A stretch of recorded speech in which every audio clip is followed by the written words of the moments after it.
to 1998. Hello, everyone, and welcome to our show. Mary Hart is off tonight. I'm Jan Carl. And I'm Mark Stonis in for Bob Goen. Glad you could join us.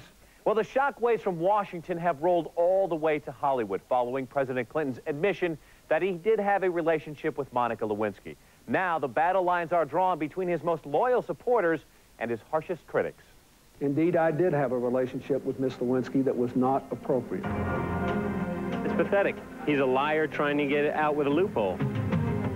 What's interesting is the way people will look back on it. You know, I think they'll look back on it as a kind of national madness. Reports on the madness spread around the world like a plague. So, just hours after an embarrassing television apology by Bill Clinton, Hollywood was already buzzing about the confession to a presidential scandal. I have mixed feelings about it. I think it's rather an extraordinary event. It's dirty laundry in public, and nobody wins. I can understand why some people have a problem, and I can understand why some people say, "Let's enough already." This is an ABC News special report. The story created an across-the-board media assault, and America ate it up. Last night's television event drew a huge audience, with NBC beating the competition in early overnight ratings.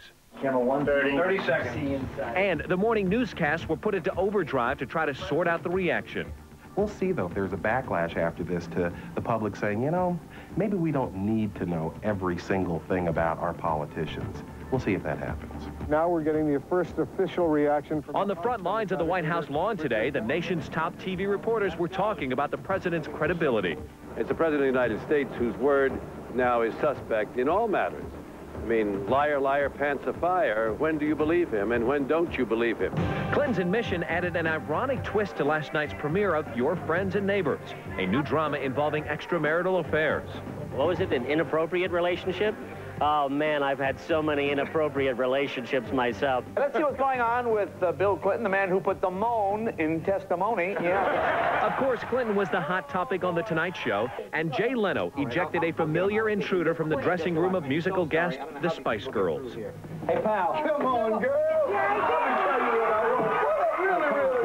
On Politically Incorrect, Bill Maher made his own presidential address explaining what Bill Clinton really wanted to say. My fellow Americans, I have just spent 6 hours doing a very difficult, almost impossible thing, explaining sex to Ken Starr.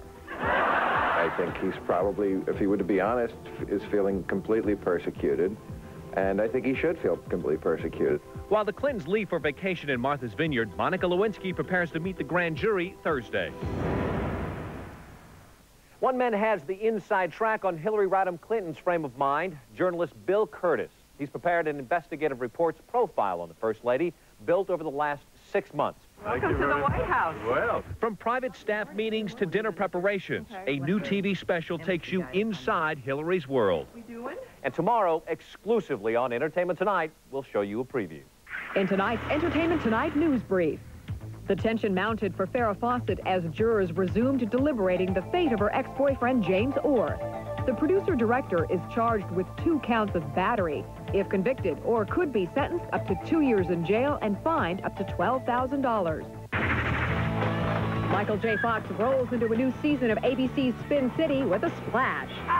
The wet and wacky stunt has Michael making some slick new friends, but don't look for the sea lions to return after this premiere episode. It's a little stinky, it's a little fishy smelling, and the rest is only conjecture, but it's not, I'm sure there's some I'm gonna bathe, let's put it that way. Oh yeah, I'm getting some sleep. Enough to, come out here. New mom Jodie Foster was rested enough to attend the premiere of Showtime's The Baby Dance. Foster served as executive producer of the project. It stars Laura Dern and Stockard Channing. It's very true, it's very tragic, it's very funny. The Baby Dance premieres Sunday on Showtime. Gwyneth Paltrow and Ben Affleck have become Hollywood's hottest couple. But in their new movie, there is perchance another who doth vie for her affections in this E.T. First. Oh, my lady, my love. If they find you here, they will kill you. You can bring them with a word. Oh, not for the world. Gwyneth Paltrow is in love with playwright William Shakespeare, and Shakespeare's in love with her. Hence the movie's title, Shakespeare in Love. There's just one problem. She's married to a nobleman, played by Colin Firth. My lord, when you cannot find your wife, you better look for her at the playhouse. Judi Dench plays Queen Elizabeth I, who's no fan of the theater. Playwrights teach us nothing about love. They cannot make it true. Oh, but they can.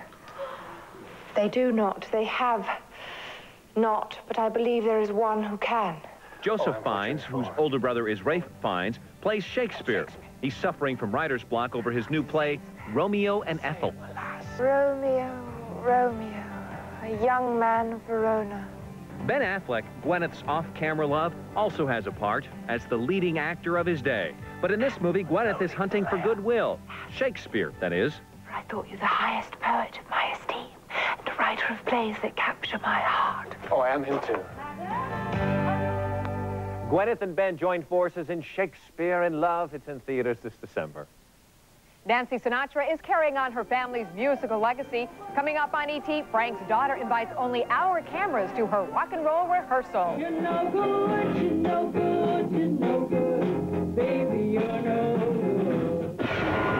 And then a cat with 27 toes, Concrete Man.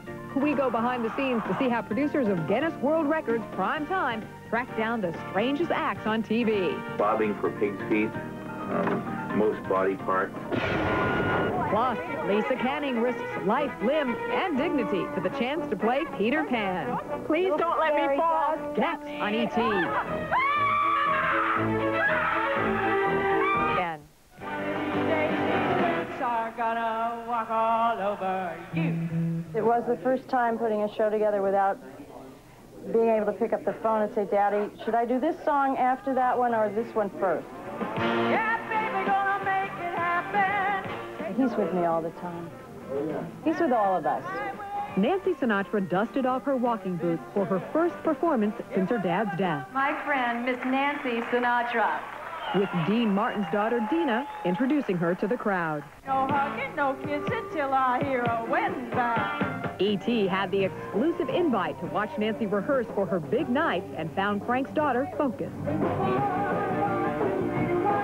The beat does go on. Nancy opened for The Temptations and a House of Blues benefit for the Heart of a Child Foundation. But it's the memories of her father that keep her moving on. The night he passed away, I have the pillow that he'd been resting his head on. I just love it. It smells like him. Next stop for Nancy. Next week, she'll perform at Johnny Depp's ultra-hip Viper Room on Hollywood's Sunset Strip. It is every youngster's dream to fly like Peter Pan. Olympic gymnast Kathy Rigby has lived that dream. But for our Lisa Canning, it turned into a nightmare. Please don't let me fall. Kathy! Yes, that's me, all decked out in green and, well, screaming at the top of my lungs. I took on the death-defying assignment of meeting up with former gymnast Kathy Rigby, who reprises her role as Peter Pan for a nationally touring stage production. It's me way up high, suddenly hear my eyes flying.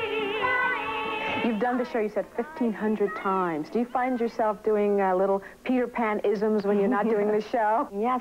You know, we go to restaurants and we stick carrots in our ears and no. But you know, you just act much more like a kid. This two-time Olympic gymnast keeps her own kids close by. Rigby's daughters watch their mom rocket through the air, held up by only a pencil-thin harness.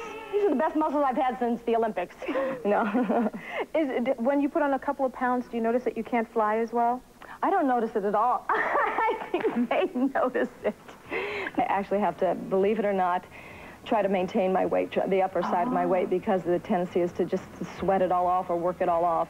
While Kathy glides effortlessly across stage, I seem to have a little more trouble, especially right before takeoff. You're going to go up and you're going to have a little tickle right here. A little? I have a big one right now. I'm not even up there. Okay, think lovely, wonderful thoughts. Okay, now. Like what? Give me an example of what? Do you have any lovely thoughts? No. But finally, after finding happy thoughts, I managed to zoom overhead, becoming suspiciously comfortable in Neverland. Goodbye, E.T.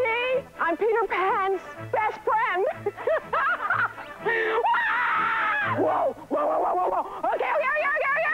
We're done. Okay. Maybe I'll come back, E.T. Maybe I was too hasty. I want to come back. Oh, I don't know. What do you think? Should we take her back? Why not? Oh, sure. Thanks, Lisa. Up next for Kathy Rigby and the cast of Peter Pan. Without Lisa, they sprinkle their pixie dust in Chicago for 2 weeks in September. It is one of Hollywood's most amazing films. Planet of the Apes. And the stars' stories from the set are just as incredible. Now coming up on E.T., Leonard Maltin gets a private screening of the home movies. And I thought, I can't do it. I will die. And guess which Hollywood star in this screen test didn't get the part? Plus, the baby who went from this to this. The incredible story of Zachary, the world's biggest little boy, next on E.T. And Leonard Maltin has our exclusive look at the making of a classic in the Entertainment Tonight cover story. It created a new genre, the space opera. The world's gone insane. It's been 3 decades since Charlton Heston crash-landed on the Planet of the Apes and began an adventure that captivated a generation.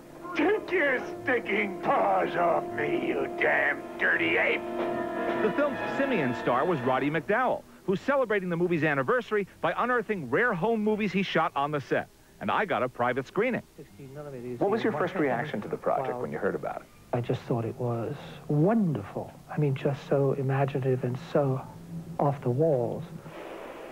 McDowall's home movies can be seen in a new AMC documentary, Behind the Planet of the Apes. Had to look into the mirror as we ate so that we would not destroy the appliances during lunch hour. 20th Century Fox was nervous about their cast of talking apes, concerned that the monkey makeup wouldn't look real. Man here is an animal. So the studio commissioned this makeup test with a young James Brolin as a chimpanzee on the left and the legendary Edward G. Robinson as Dr. Zeus. If man had a civilization here, what happened to it? Brolin's role ultimately went to McDowall, and the ailing Robinson declined his. He said, that makeup drives me crazy. He said, I got a bum heart as it is. He said, I've got to pass. That makeup test convinced the studio that they had a winner. And in May of 1967, production began on a science fiction sensation. The revolutionary ape designs left McDowall and co-star Kim Hunter stranded in their makeup chairs for hours. It was 4 hours getting it all on, I don't know, 3, 4 different kinds of glue, hair all around that had to be tucked on, and a wig. Being somewhat claustrophobic, I almost went insane. I thought, I can't do it. I will die. Heston avoided the monkey makeup, but had to endure his own torture. Like a lot of parts you've played, this one was really physical. I would say